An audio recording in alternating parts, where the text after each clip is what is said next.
right, so Bubba and I were talking. We got a video call from Robbie as we were just talking about it. He called in. We may end up, well, recording a YouTube video, so it shouldn't matter. We're just recording on the phone. So we were talking about administrative support, some of the stuff that Chris Shattuck is doing. Again, we recorded an interview with him. Dr. Josh Allen did that. But I would check out the session, and then once eventually it comes out on the podcast, it'll be sportsmedicinebroadcast.com/ I don't know what his session is called, but look for Chris Shattuck 2016. So sportsmedicinebroadcast.com/ Chris Shattuck 2016, and then I'll have a link to his session as well, because the interview is supposed to follow the session in the way that they're released. So then I'll just have a link to it. So it should be the one right before Chris Shattuck 2016 at the end of sportsmedicinebroadcast.com. And again, I had this conversation with Chris probably a year or two ago, because probably 2 years ago. Probably 2 years ago. I remember us talking about it. Because I was not happy with Chris after I attended his session. That was very similar to what he did Tuesday at SWATA. Because I was like, you don't know what you're talking about. There's no reason for me to dress in khakis. I can wear gym shorts all the time. But then I stop and think, Chris has made a lot of things happen at his high school. He's got the governor there. He's had the mayor there. He's had state senators there. He's had great recognition from the NATA. He's got 3 athletic trainers. He's got a team bus painted, chrome wheels, just for the sports of medicine. They contract, if they're working more than 3 nights, then they contract out, get help. They've got big budgets, great doctors, great programs, great kids, great involvement. And if you want a student athletic trainer program like that, then follow his advice. Go do what he's doing. And so now, most of the time, if I'm in the athletic training room, if I have inside duty, then I'm wearing khaki pants and a polo. Every once in a while, I'll be in khaki shorts, or if I'm just popping back in and out, then I'll be wearing gym shorts. But Chris was saying that he, again, you make your decision, but he wears khaki shorts and a polo even at practice. Well, what are your thoughts on that? Khaki shorts and polo at practice? I did it a lot myself. Because a lot of times that's what I came to work in, was khaki shorts and a polo, and I wouldn't necessarily change clothes to go out to practice. I just go in that. Now, during 2 days, you'd come in a t-shirt and have extras to change into. I'm on the fence on the wearing slacks to work. I did it some, I didn't do it, but we had a first period athletic class.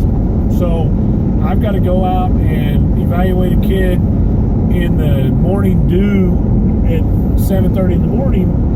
I'm going to be in shorts. But again, I think it depends on what is your administration's expectations of you. My principal said, I don't care unless it is a parent meeting or it's a faculty meeting, that I want you to cover your legs, and wet pants for that were fine.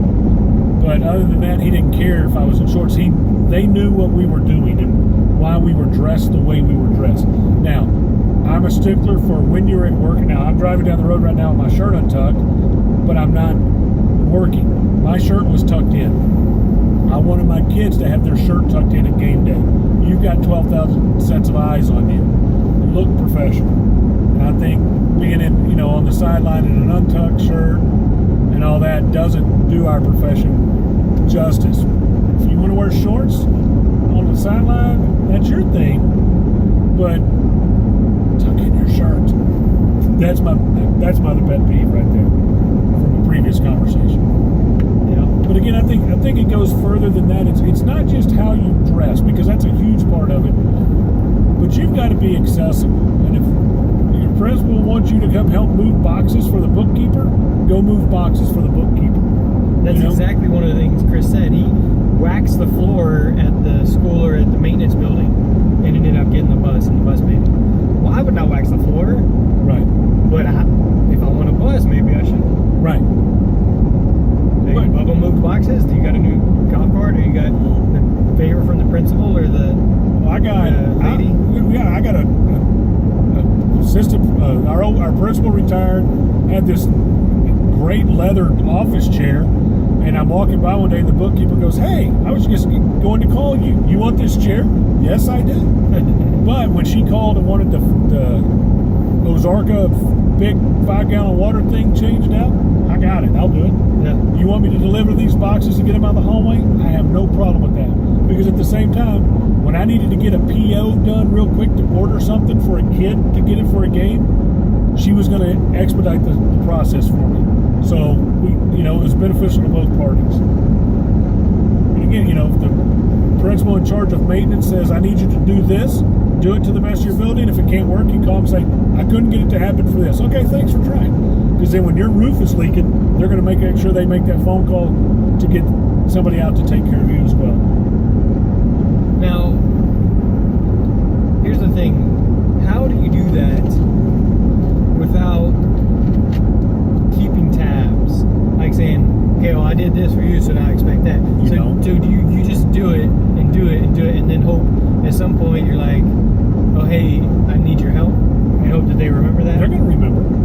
Okay, now let me give it to you in another example. So it's no secret that for 4 years I worked for Dr. Lowe.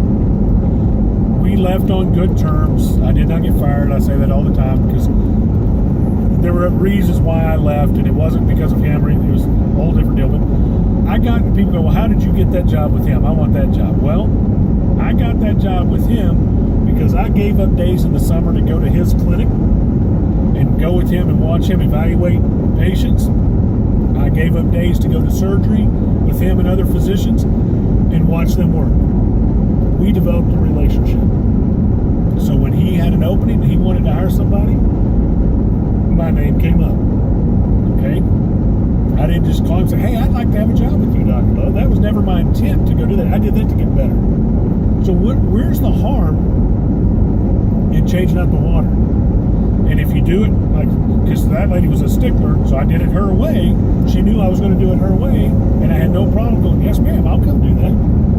Okay? Well, that came back tenfold in my benefit when it was all said and done. Your principal says, hey, I need a favor. I got a kid I need to stick in PE, but there's some issues. Can you take him? I got it. For a semester? No problem. And he wasn't going to do me wrong, but I did him a favor. So in return, he did me about 5. So there's no harm. As we talk about, sometimes you got to play the game. And that's the game. I don't have time to take this box, carry this 2-pound box down the same hall I'm going back in to drop off. How do you not have time? You're going that way. Yeah. So yes, do that. Hey, I need to send these letters to my students. Do I need to go through my budget? No, I'll just put them in with administrative mail. Okay? You just save $5 or whatever it is. So it's a win-win regardless. We just passed the Google Maps card. It's going the other way. Did we really? Yeah, we did. So somewhere on 59 South, 77 South, if you see the Memorial Herman truck on the other side of the Google Maps car, I wish I had the GPS on because I could tell you. But me and Bubba are in that truck shooting this video right now. So continue. It's the only Memorial Herman truck, so that's all we know. So, but I just think that and a lot of coaches weren't willing to play that game, and they never understood. How'd you get that chair? How were you able to get that? It took us a week. How come you could do that? Well, because they never had enough time for those individuals when they needed something. Yeah. You want me to take this set of keys to so-and-so and pick up this and bring this back? I got it. Small favors come back big. So that's one of those things, like, we've talked about this before. And, you said you would go up front and drink coffee with the principal. I don't drink coffee. I don't do small talk. Usually if I go up there, he's not there. He's, at meetings or whatnot. And so for me, it's kind of I got to find another way. Well, I did it before school started, the way I did it, because it was during that morning duty time, and our head principal and associate would be out in our commons. That was their duty area. So that's when I would go get a cup of coffee, and it might be talking about last night's baseball game, or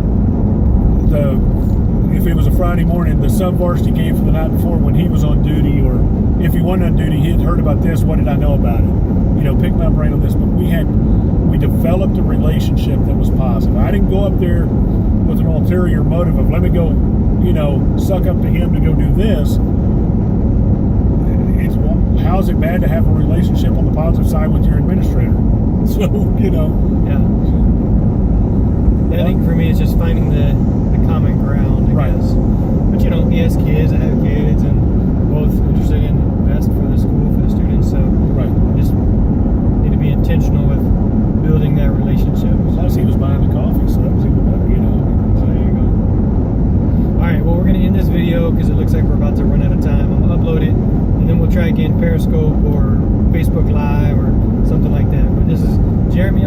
headed to SPATS. Bubba's presenting. I'm podcasting, doing the sports medicine broadcast.